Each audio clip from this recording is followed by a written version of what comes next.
Prologue. New York. The news that he was going to die arrived like a distant rumble of thunder, a disturbing sound so far on the reaches of his consciousness that he lifted his head and wondered what he had heard. Aaron Lear looked to the windows of his office on the 43rd floor in Lower Manhattan and noticed that the afternoon light was beginning to fade.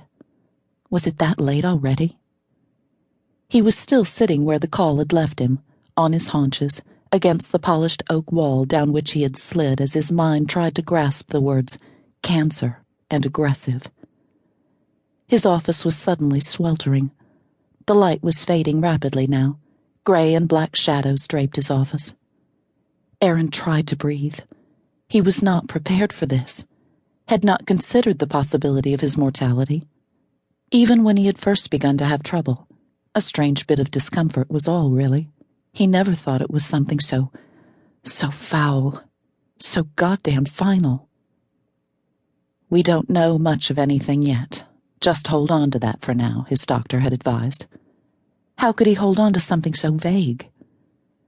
Aaron pulled himself to his feet, but his limbs felt as if weights had been tied to them, and he leaned heavily against the desk.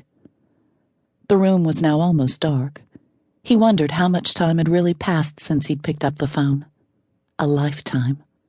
Of course, he had suspected something was terribly wrong for weeks now, from the moment he had felt the hostile invasion of his body, had sensed the vague but undeniable state of war being waged within him when he had, by some internal monitor, felt the cancerous cells advancing like an army of ants through his stomach, into the winding turns of his colon, throwing their incendiary bombs down the chute. He was only 55. It was impossible to even contemplate that he might be brought down. There was so much left to do, to see, to be. What about the dynasty he had built and still operated from his position as president and CEO? This vast shipping empire was all his doing, his creation, one he had started after he escaped West Texas and the life of a cotton farmer when he was 19. He had built this company truck by truck, plane by plane. He had begun by driving line haul between Dallas and San Antonio, scrimping and saving until he could buy his own truck. Then there were 2, then 4, then a fleet, expanding and growing under his guardianship until he was shipping freight around the world. Lear Transport Industries, better known as LTI, was like another child to him, the proud mark of a man in his life and accomplishments. He was not ready to let go. Bonnie. He had to talk to Bonnie, still his wife in spite of their 15-year estrangement, still his one and only true love.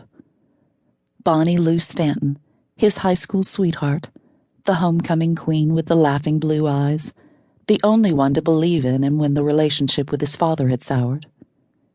It was Bonnie who had come with him to Dallas when he had left the family cotton farm behind. Bonnie who had stuck by him those lean years when everything looked bleak and had encouraged him when he thought he was failing. And later, with a baby on her hip, smiling cheerfully as she made 1 can of ranch-style beans last 2 days. They had been closest then, drawing on one another's strengths. Exactly when they had begun to drift apart, Aaron couldn't really remember anymore, but he knew that he still loved her, would always love her. His gaze fell to the picture of his daughters on his desk, and he felt the smile spread across his lips. They were the best thing he had ever done.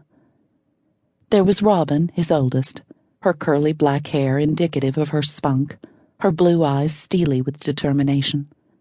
And Rebecca, sitting gracefully in the middle, as pretty now as she had been the day she was crowned Miss Houston.